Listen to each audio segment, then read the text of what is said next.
அண்மை செய்தி.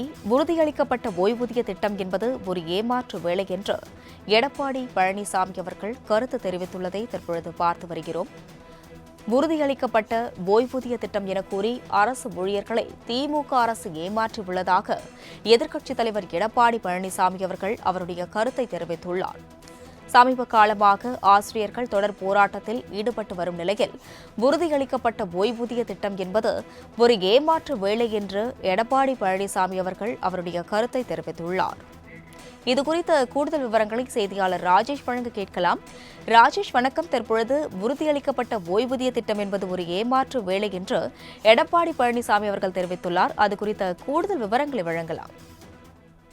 உறுதியளிக்கப்பட்ட ஓய்வூதிய திட்டம் தொடர்பான அரசாணை இன்று பிறப்பித்திருக்கக்கூடிய சூழ்நிலையில் பழைய ஓய்வூதிய திட்டம் மீண்டும் கொண்டு வரப்படும் என 2021 தேர்தல் வாக்குறுதி அளித்து ஆட்சிக்கு வந்த திமுக கடந்த 4.5 ஆண்டுகளாக எதுவும் செய்யாமல் அரசு ஊழியர்களுக்கு தொடர்ந்து போராட்டங்கள் சமாளிப்பதற்காக ஆட்சி முடிய போகும் நேரத்தில் உறுதியளிக்கப்பட்ட ஓய்வூதிய திட்டத்தை என்ற ஒரு ஏமாற்று மாடல் திட்டத்தை அறிவித்து அரசு ஊழியர்களை ஏமாற்றியுள்ளது திமுக அரசு என்று அவர் குற்றம் சாட்டியிருக்கிறார்.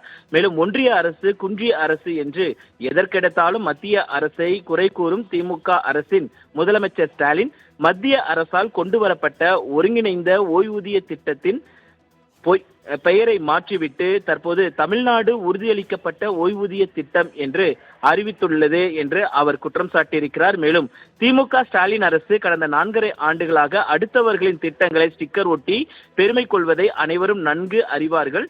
அதை போலவே மத்திய அரசின் ஒருங்கிணைந்த ஓய்வூதிய திட்டத்திற்கு தங்களுடைய அரசு ஊழியர்களிடம் பங்களிப்புடன் கூடிய உறுதியளிக்கப்பட்ட ஓய்வூதிய திட்டம் என புதிய பெயருடன் ஸ்டிக்கர் ஒட்டி அரங்கேற்றி இருக்கிறது என வேடிக்கையாகவும் விந்தையாகவும் உள்ளது என்று எடப்பாடி பழனிசாமி குற்றம் சாட்டியிருக்கிறார். மேலும் எதிர்பார்த்தபடியே பெரிய மாற்றம் ஏதும் இல்லை என்பதை பழைய அரசு ஊழியர்கள் உணர்ந்திருந்தாலும் இனிப்பு என்ற பெயரில் பொய்யை மூடி மறைத்த சங்க நிர்வாகிகள் புதிய திட்டத்தை ஏற்றுக்கொண்டு புன்னகைப்பது வேடிக்கையாக உள்ளது.